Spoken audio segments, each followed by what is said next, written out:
പ്രചരണം അവസാന ഘട്ടത്തിലേക്ക് കടക്കുമ്പോൾ വലിയ ആത്മവിശ്വാസത്തിലാണെന്ന് UDF സ്ഥാനാർത്ഥി CH റഷീദ് പറഞ്ഞു.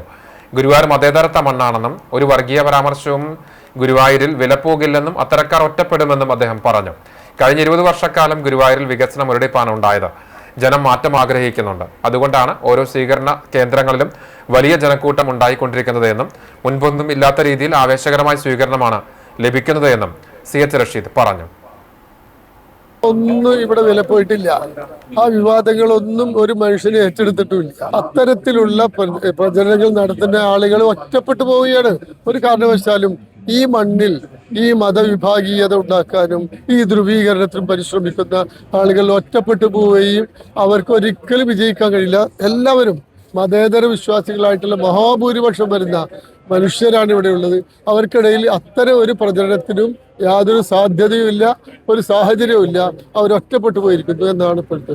ഞങ്ങൾ പ്രതീക്ഷിക്കുകയാണ് ഏറ്റവും നല്ല ഭൂരിപക്ഷത്തിലുള്ള ഒരു വിജയത്തിലേക്ക് ഈ നിയോജക മണ്ഡലത്തിൽ UDF എത്തിച്ചേരും.